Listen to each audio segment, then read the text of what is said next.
welcome back to my channel. My name is Marius and I'm an amateur historical tailor. I know it's been a hot second since the last time I posted and I'm sorry about that. I've been in a very strange headspace lately, which has made filming and putting together content very difficult.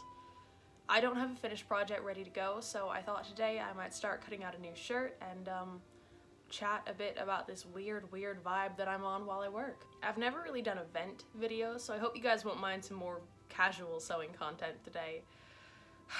I feel pretty frustrated with just about everything at the moment, and so I thought a shirt might be a good project.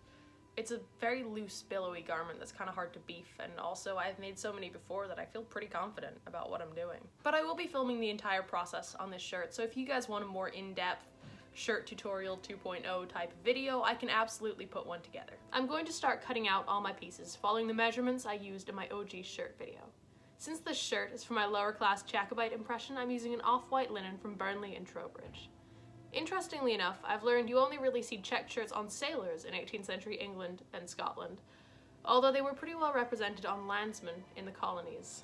I guess it's time to kick off my rant. Due to COVID restrictions, I've been stuck in New York for the semester. Studying remotely has been an interesting vibe in and of itself, since I've been getting up at 4:30 in the morning for some of my tutorials.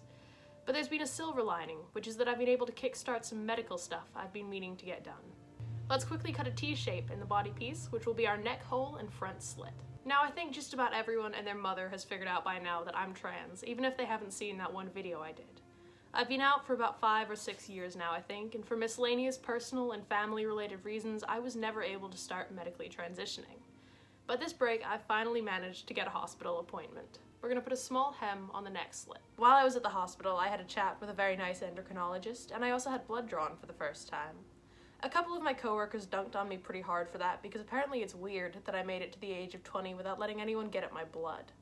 My doctor gave me a stack of consent forms to take home, and I got those faxed back to the hospital a few days ago. I've been approved to go on testosterone, so now I'm just waiting for them to process my paperwork and show me how to shoot myself up. The bottom of the neck slit gets buttonhole stitched to reinforce it. We'll slap a bar tack on it later, but I'm leaving it like this for now because I want to text a friend of mine about how he does his. So basically, 5 years after I came out, I'm right on the verge of starting hormone replacement therapy. There's been some weird baggage surrounding that though. This absolutely spectacular existential crisis has been creeping up on me all January, and it's gotten really bad. I'll slap an embroidered initial on there for laundry purposes. Mainly, I've been grappling with this overwhelming sense of futility. What's the point filming videos or letting people take pictures of me the way I look and sound now when I'm so close to putting this chapter of my life behind me?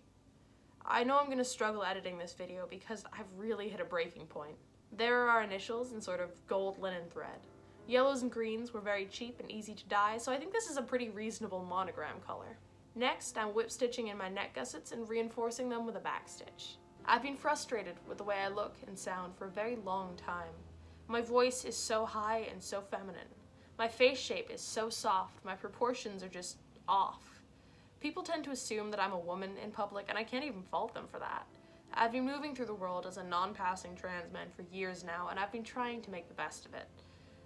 I even play 2 men's sports at uni, and I got to go to nationals for climbing just before COVID hit. My teammates have honestly been kinder and more accepting of my journey than I have myself. Let's sew on the shoulder reinforcers now. I've had a lot of questions about these, which I'll address in another video, but for now all I'll say is yes. I know it's impossible to get them perfectly flat, and yes, you need to include them if you want this shirt to hold up to any kind of wear and tear. I think sometimes it's hard to understand how much pain you're in until you're past it, or at least almost past it. It feels like endurance training for climbing. I usually feel pretty decent while I'm on the wall and moving. It's only when I hit a resting position to chalk up again, or when I lower down at the end, that I realize just how done my forearms are, or how out of breath I am, or how ripped up my hands are. This testosterone thing feels a bit like that. We're going to gather the neckline, excluding the gussets, with 2 parallel running stitches to make it fit the collar. Now that I'm maybe a week away from going on testosterone, I'm finally realizing just how much pain I've been pushing through these last few years. I'm so tired of looking and sounding like this. I'm really tired of the way my face looks in the mirror and the way my voice sounds in videos. It's gotten really overwhelming lately. Not only am I struggling to make videos, but I kind of don't even want to leave the house or be around people. I know I'm probably being a baby about this, but I just don't want to be perceived while I still look and sound like this.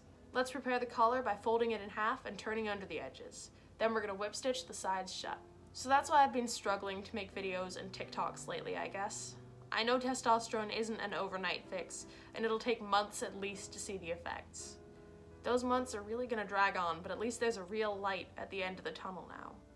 In the meantime, I guess I just have to push through this. We're gonna whip stitch the collar onto the body now. By the way, in case anyone's wondering what my transition goals are, I came to a pretty profound realization whilst I was doing the neck gussets and rewatching one of my favorite movies today. Gideon Burkhardt's voice as Wilhelm Vicky is the absolute blueprint.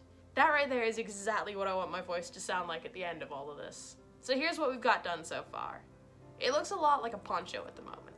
Like I said, I'll do a proper video about the shirt process from beginning to end, hopefully sooner rather than later.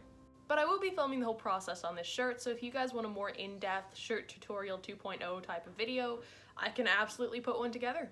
But that's all for today. You can find my Instagram and my Ko-Fi or my Ko-fi in the description if you'd like to keep tabs on my latest projects or help support my channel. Please also like, comment, and subscribe if you'd like to. Thank you so much for watching. Until next time, stay safe and see you soon.